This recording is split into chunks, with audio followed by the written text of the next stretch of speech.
Hello, friends. It is officially the second half of 2019. I don't know about you, but I'm like, how did we get here? In fact, I'm pretty convinced that I lost a couple of weeks in June and I'm not really sure where they went.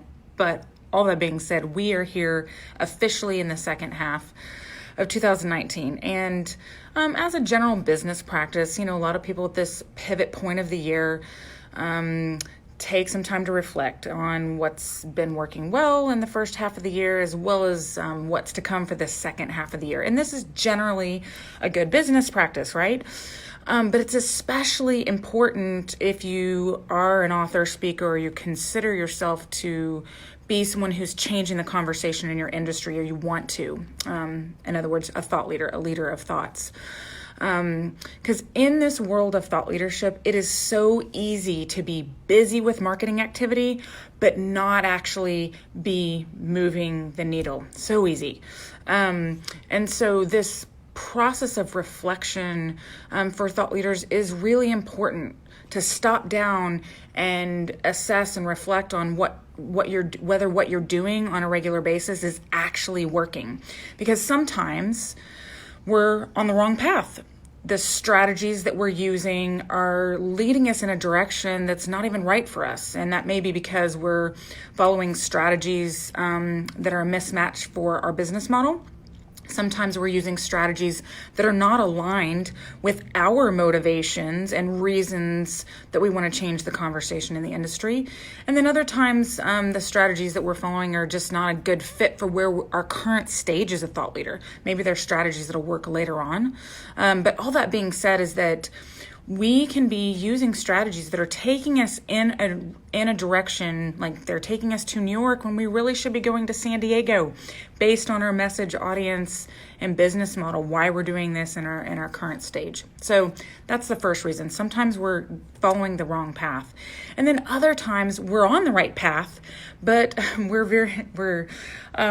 veer off course because we expect certain strategies to produce immediate results or bigger results than they're actually going to approach, or we get fixated on certain outcomes. We don't allow our strategies to be dynamic and flexible and to flow with us as the energy changes and shifts with our audience, with our industry.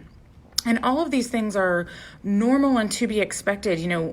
When we want to find the path that's unique for us, which I call the thought leader way, finding that unique path that's just right for you, not for someone else, not for Adam Grant, for Seth Godin, but for you, then we need to be finding that unique path. Also means that we're being dynamic and flexible in how we execute those strategies. And part of what's needed to help ensure that we are making adjustments and tweaking and changing things as we go along is to take stock, to take that moment, certainly quarterly and at the half year mark, but putting white space in our week, not just in our calendar, but creating some white space in our brain to reflect and say, is this working? Is it not? Where do I need to make adjustments? So whether you're off this week celebrating Canada Day or, July 4th in the US or wherever you may be in the world, take a few moments this week or in the next 10 days to reflect on whether the strategies you're using are actually working for you.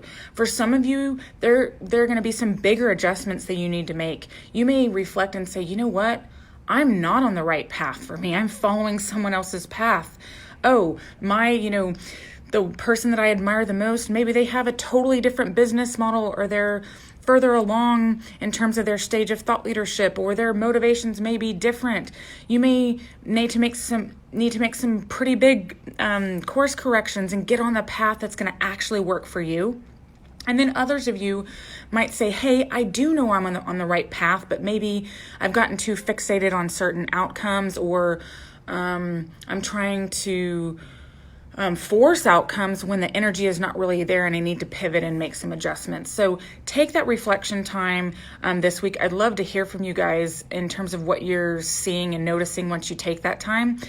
Feel free to share your reactions or your observations in the comments below, or of course, always feel free to shoot me an email or connect on social. All right, everyone, take that time, and I look forward to hearing what you learn.